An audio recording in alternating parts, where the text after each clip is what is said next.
নমস্কার, সুস্বাস্থ্যের সহজ পাঠের আর একটা এপিসোডে সবাইকে জানাই স্বাগত। আজকে আমরা আলোচনা করব একটা খুব ইন্টারেস্টিং জিনিস নিয়ে এবং অত্যন্ত কমন। আমরা অ্যাপেন্ডিক্স পেকে যাওয়া, অ্যাপেন্ডিক্স ফেটে যাওয়া এই সংক্রান্ত ব্যাপার সম্পর্কে সবাই ছোট থেকে নানান রকম গল্প শুনতে শুনতে বড় হয়েছে। যে অ্যাপেন্ডিক্সে যদি ইনফেকশন হয়ে যায়, অ্যাপেন্ডিক্স যদি পেকে যায়, তখন ঠিক সময়ে অপারেশন না করলে অ্যাপেন্ডিক্স ফেটে যেতে পারে, অ্যাপেন্ডিক্স বার্স্ট করতে পারে, গোটা পেটে পুঁজ ছড়িয়ে পড়বে, মানুষ মারা যাবে।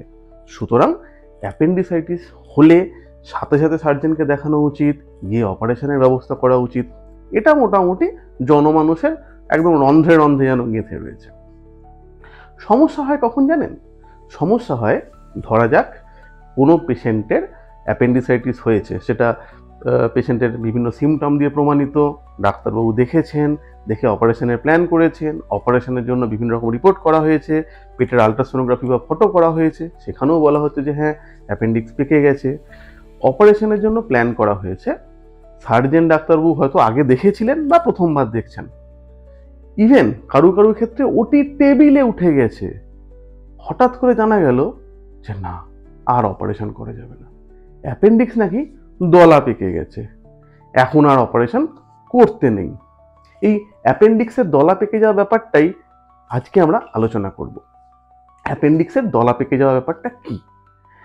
অ্যাকচুয়ালি এটাকে টেকনিক্যাল টার্মে বা মেডিকেল টার্মে বলা হয় অ্যাপেন্ডিকুলার লাম্প। কি হয়?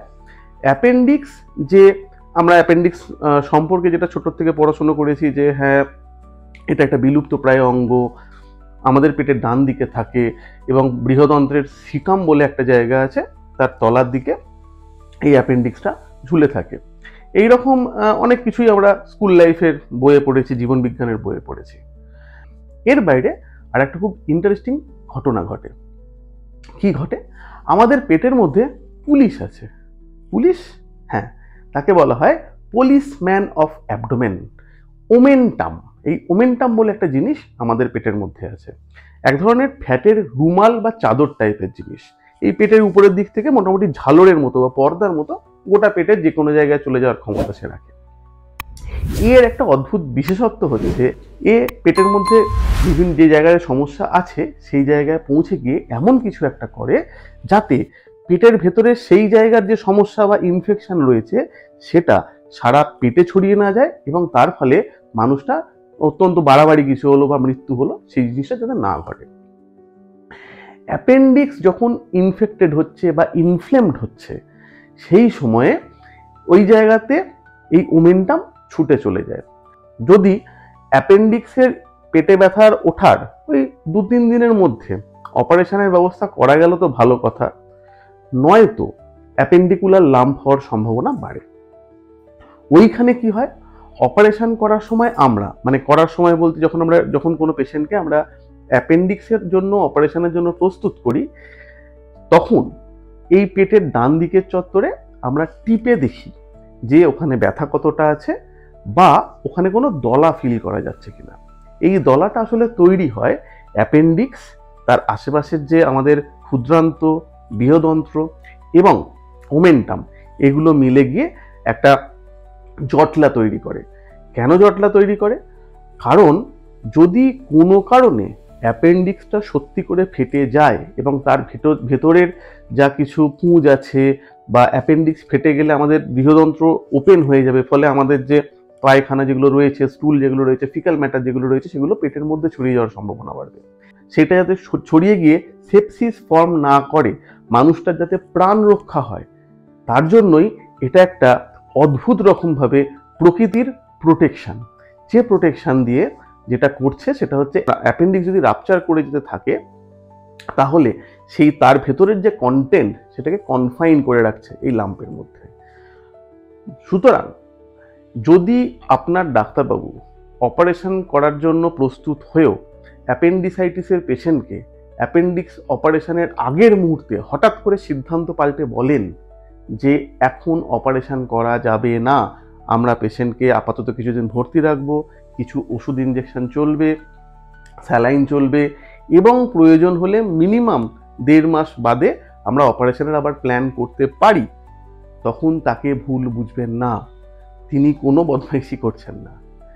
বেসিক্যালি তখন অ্যাপেন্ডিক্স দলা পেকে গেছে, এবং সেই অ্যাপেন্ডিক্স দলা পেকে গেলে তখন যদি জোর করে অপারেশন করতে যাওয়া হয় তাহলে পেশেন্টের নানান রকম জটিলতা হতে পারে। পেশেন্টের পায়খানার রাস্তা পেটের বাইরে বার করতে হতে পারে, এমনকি পেশেন্টের মৃত্যু পর্যন্ত হতে পারে।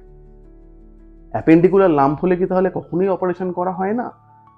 কিছু কিছু ক্ষেত্রে অ্যাপেন্ডিকুলার লাম্পেও আমরা অপারেশন করতে বাধ্য হই। কি ক্ষেত্রে সেটা ঘটে? যখন অ্যাপেন্ডিকুলার লাম্পের মধ্যে, ওই দলাটার মধ্যে অ্যাপেন্ডিক্স ফেটে গেছে এবং তার পুঁজ রক্ত যা কিছু ছিল সেগুলো ওই দলার মধ্যে রয়েছে, এবং ওষুধ ইনজেকশন দিয়ে কোনোভাবেই সেটাকে কন্ট্রোলে আনা যাচ্ছে না, সেটাকে বলা হয় অ্যাপেন্ডিকুলার অ্যাবসেস। তখন উপায় থাকে না পেশেন্টকে অপারেশন না করার। আমাদের ক্ষেত্রে তখন পেশেন্টের ক্ষেত্রে কিছুটা ঝুঁকি নিয়েও এই অপারেশনের দিকে এগোতে হয় ওই পুঁজটাকে বার করে দেওয়ার জন্য। নতুবা বেশিরভাগ ক্ষেত্রে অ্যাপেন্ডিকুলার লাম্প ফর্ম করে গেলে বা অ্যাপেন্ডিক্স দলা পেকে গেলে অপারেশন আমরা করি না।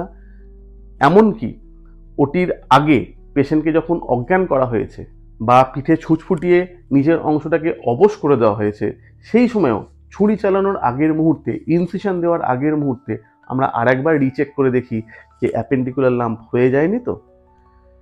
সুতরাং অ্যাপেন্ডিকুলার লাম্প ব্যাপারটা যে অ্যাপেন্ডিক্সের একটা আরেকটা দিক হতে পারে, অ্যাকিউট অ্যাপেন্ডিসাইটিসের আরেকটা গতি প্রকৃতি হতে পারে, সেই নতুন তথ্যটা আপনাদের যদি মনে হয় যে হ্যাঁ এটা আপনাদের জেনে খুব ভালো লাগলো বা জানার প্রয়োজন ছিল, তাহলে অবশ্যই কমেন্ট করে জানান।